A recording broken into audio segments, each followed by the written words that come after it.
හොඳයි. අපි මෙන්න මේ ගැටලුව විසඳමු. බලන්න එහි PQRS කෝණ සොයාගත යුතුයි. රූපසාන හොඳින් නිරීක්ෂණය කරන්න. ඔබට පේනවා EXA කෝණය සොයාගත හැකියි. DXA කෝණය අංශක 90යි. ස්පර්ශකය හා ස්පර්ශලක්ෂී දියැඳි අරය අතර කෝණය. එම නිසා DXE අංශක 35 බව දී තිබෙනවා. ඒ නිසා EXA කෝණය අංශක 55. දැන් අපි මේ VG අක්ෂර වලින් දැක්වෙන කෝණ හොයමු. බලන්න අපිට පළමුවෙන්ම හොයාගත හැකි P කෝණය. ඔබ දකිනවා CXB කෝණය අංශක 30 බව දී තිබෙනවා. CXB යනු ස්පර්ශකය හා XCJ අතර කෝණය. මේ කෝණය ඒකාන්තර වෘත්ත ඛණ්ඩයේ කෝණයට සමාන වෙනවා. BXC කෝණය ඒට ඒකාන්තර වෘත්ත ඛණ්ඩයේ කෝණ P මගින් දැක්වෙන්නේ. ඒ අනුව P වලගේ අංශක 30යි. තව P කෝණය Q කෝණයට සමාන වෙනවා. ඇයි? එකම ඛණ්ඩයේ කෝණ. එසේනම් P කෝණය අංශක 30 වන විට Q ඊයගේත් අංශක 30යි. ඊළඟට බලන්න R කොහොමද R වලගේ හොයන්නේ? අපිට පුළුවන් R වල අගය සෙවීම සඳහා Q කෝණයේ අංශක දැන් අපි කෝණ දෙකක් හොයාගෙන තිනවා P කෝණය සහ Q කෝණය. දැන් R වල අගය සෙවීම සඳහා අපිට පුළුවන් අංශක 90න් 35ක් අඩු කරන්න. අංශක 90න් 35ක් අඩු කළ විට R සමානයි අංශක 55. ඒ කියන්නේ අපි අර පෙළ සොයාගත් AXE කෝණය R වලට සමානයි. ඇයි? AXE යනු ස්පර්ශකයත් ඡායත් අතර කෝණය. එය ඒකාන්තර වෘත්ත ඛණ්ඩයේ කෝණය වන R ට සමානයි. එහෙමනම් R සමානයි 55. කොහොමද S කෝණය හොයාගන්නේ? ඒ සඳහා අපි පෙර උගත් ප්‍රමේයකින් එන්න ඕනේ. මේ බලන්න. DE නම් ඡාපය මගින් මේ වෘත්ත ඛණ්ඩයේ ආපාදනය කරන DCE කෝණයත් DXE කෝණයත් සමාන වෙනවා. එකම ඛණ්ඩයේ කෝණ. ඒ අනුව S වලගේ අංශක 35යි. එකම ඛණ්ඩයේ කෝණ. හොඳයි. ඒ ආකාරයට අපිට පුළුවන් සරල ගැටලු විසඳීම සඳහා අපි උගත් ප්‍රමේයයන් පාවිච්චි කරන්න. මේ ගණනත් බලමු අපි. නිරීක්ෂණය කරන්න රූප සටහන හොඳින්. ඔව් ඔබට පේනවා B කෝණය AX ස්පර්ශකය හා XEJ අතර කෝණය එය සමාන වෙනවා C වලට. එසේ නැත්නම් එය සමාන වෙනවා EDX වලට. EDX වලගේ 40යි. ඒ නිසා B කෝණයේ අංශක 40යි ඒකාන්තර වෘත්ත ඛණ්ඩයේ කෝණය. ඒ ආකාරයෙන් පුළුවන් A කෝණයත් හොයන්න මේ BXC ස්පර්ශකය හා XCJ අතර කෝණය. මෙය ඒකාන්තර වෘත්ත ඛණ්ඩයේ කෝණය එනම් අංශක 25ට සමානයි. තව අපිට හොයාගත යුතුයි C කෝණය. C කෝණය EDX සහ ACX එකම ඛණ්ඩයේ කෝණ. ඒ නිසා C කෝණය අංශක 40යි. හොඳයි. මේ බලන්න. දැන් අප ඉදිරිපත් කරන්නේ අපස සාමාන්‍ය පෙළ විභාග ප්‍රශ්න පත්‍රවල තිබෙන ස්පර්ශක හා ආශ්‍රිත ජ්‍යාමිතිය ප්‍රශ්න. ඔබ දන්නවා අප සාමාන්‍ය පෙළ විභාගයේ කෙටි ප්‍රශ්න පත්‍රයේ ජ්‍යාමිතිය ගණන් 8ක් තියෙනවා. ජ්‍යාමිතිය විෂය කොටසේ. කෙටි ප්‍රශ්න 25න් 8ක් ජ්‍යාමිතිය. ඉතින් ඒ අතර ස්පර්ශක වෘත්ත චතුරස්‍ර ආදී සම්බන්ධ වෙන ගානක් හෝ දෙකක් අනිවාර්යෙන් අඩංගු වෙනවා. මේ බලන්න මේ රූප සටහන හොඳින් නිරීක්ෂණය කරන්න. රූපයේ දැක්වෙන පරිදි වෘත්තයට P හිදී ස්පර්ශකයක් ඇඳ ඇත. දී ඇති තොරතුරු ඇසුරෙන් X යගේ සොයන්න. මෙන්න ස්පර්ශකය P තමා ස්පර්ශ ලක්ෂය. ඔබට දී තිබෙන්නේ මෙන්න මේ x කෝණය මෙතන PTS. බලන්න x කෝණය හොයාගන්න අපිට මොනවද යොදන්න පුළුවන්? ඔව් ඔබට පේනවා RSPQ වෘත්ත චතුරස්‍රයක් තියෙනවා. මෙතන P හිදී ස්පර්ශකයක් ඇඳලා තියෙනවා. හොඳයි. බලමු අපි x හොයා ගැනීම සඳහා පියවර RQS කෝණය. මෙතන අංශක 25 මේකට ගත්ත හැකි නේ? අංශක 25යි. ඇයි? එකම ඛණ්ඩයේ කෝණ. අංශක 25 මෙතන. ඊට පස්සේ RQP කෝණයේ අනුව මේ කොටස 45 බව දී තිබෙනවා. මෙතන අංශක 25යි. එසේනම් 45 එකතු කිරීම 25යි. RQP කෝණය අංශක 70යි. මේ මුළු කෝණය අංශක 70යි. දැන් අපිට කුමක්ද හොයාගන්න පුළුවන්? RSP කෝණය. මේ වෘත්ත චතුරස්‍රයක් එක කෝණයක් අංශක 70යි. ඊට සම්මුඛ අනෙකුත් කෝණය 180 අඩු කිරීම 70. RSP කෝණය අංශක 110යි.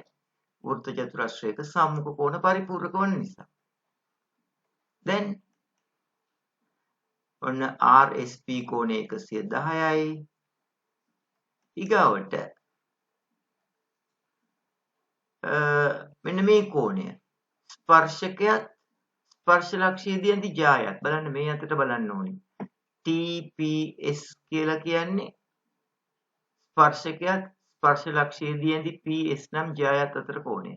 ඒතර මෙහෙම ගිහිල්ලා ඒකාන්තර වෘත්ත ඛණ්ඩය වෙන්නේ මේ අතට. එහෙනම් SQP වලට එම කෝණය සමාන වෙනවා.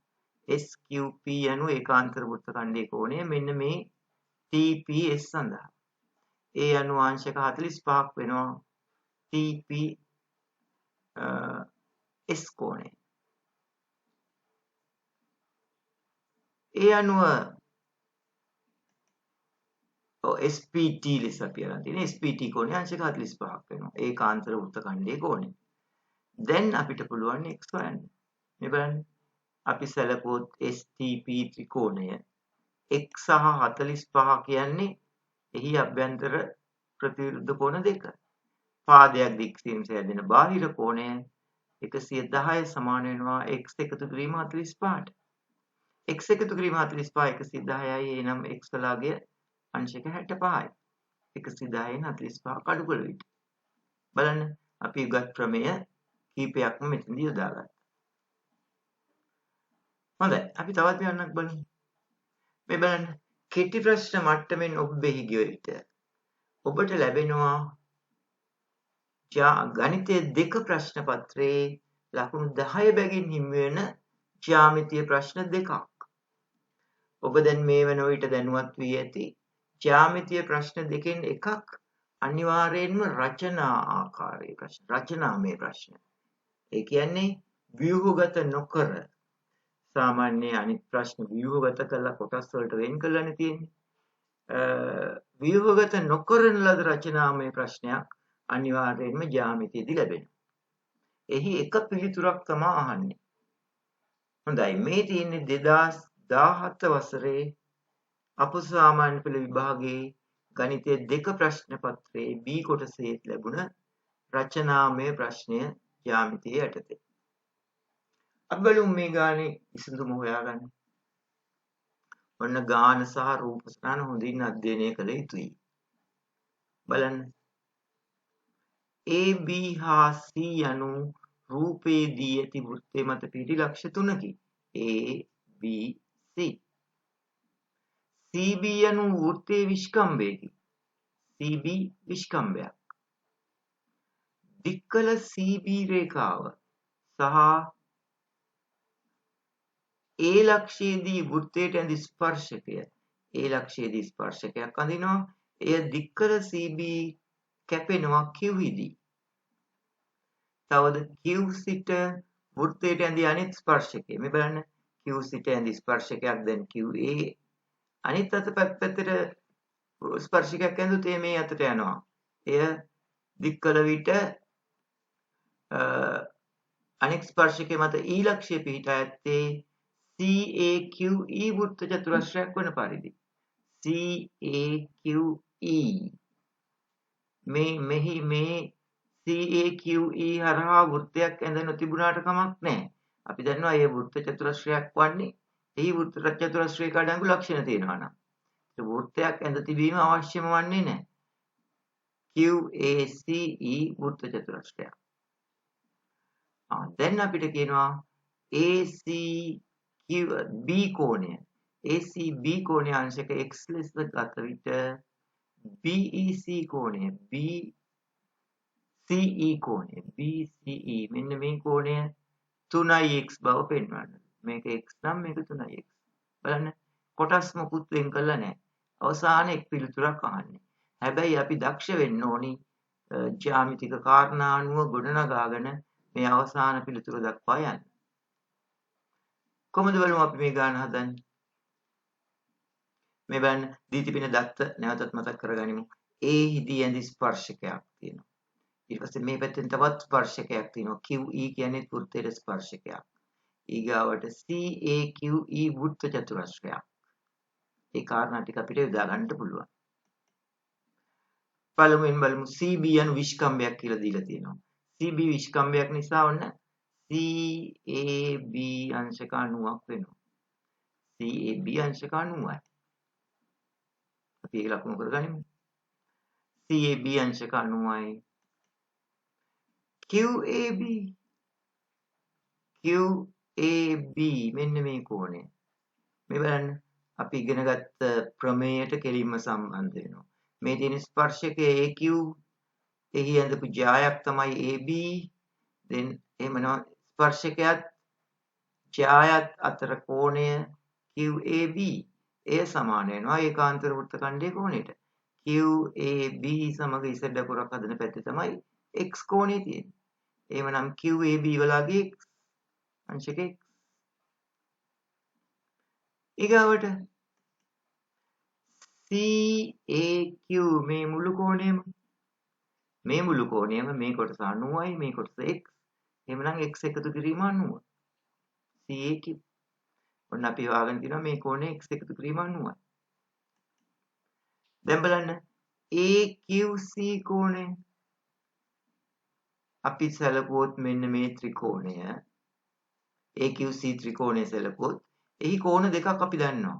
එක අගයක් x අනිත් මෙන්න මේ කෝණය 90 ධන x 90 එකතු කිරීම x.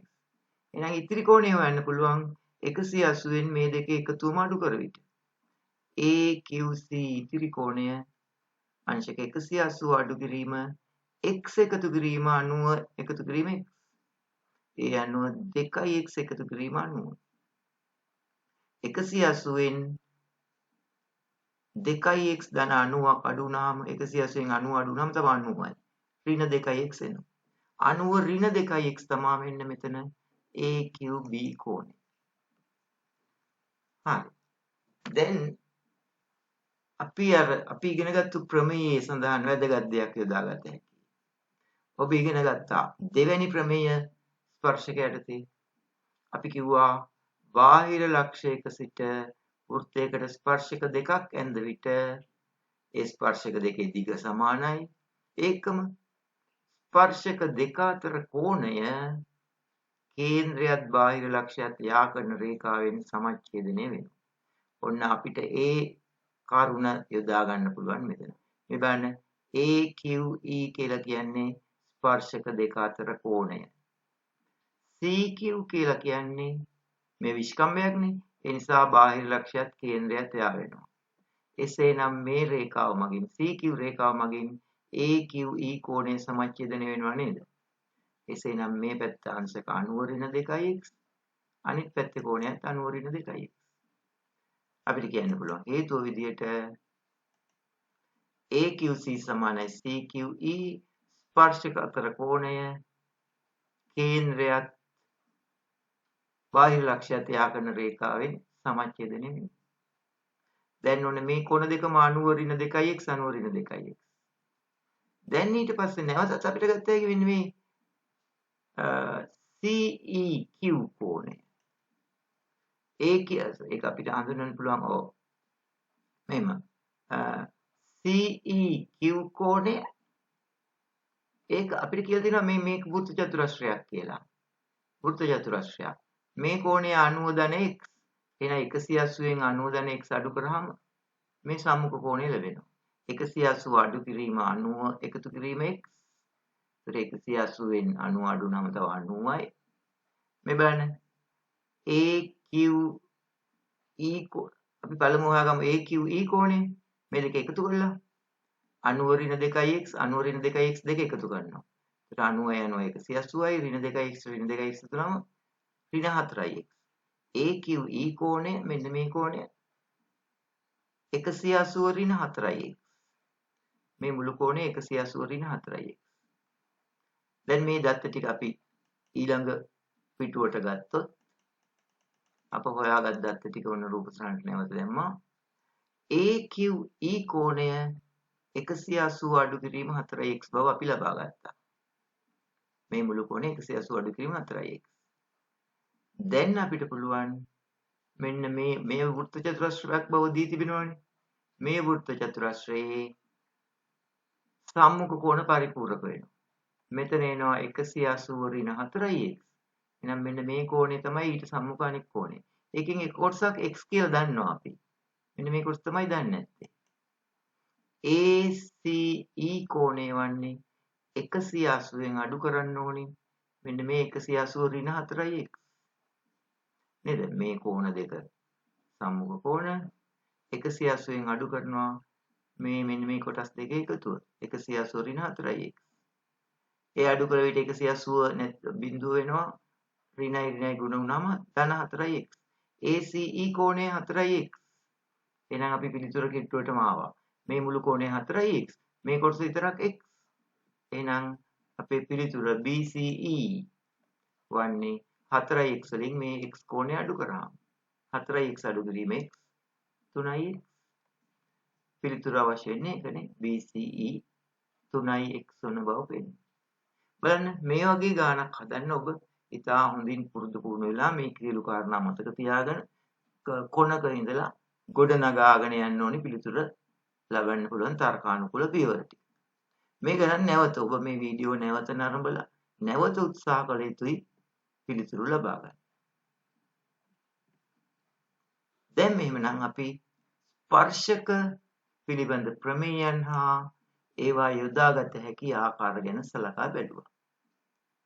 බලන්න මේ වීඩියෝත් සමග ඔබට ලැබෙන ඉතිරි ක්‍රියාකාරකම් වල උනන්දුවෙන් යෙදෙන්න ඔබට වඩා හොඳ අධ්‍යයනයක් තේරුම් ගැනීමක් ලබා ගත හැකියි. ස්තුතියි.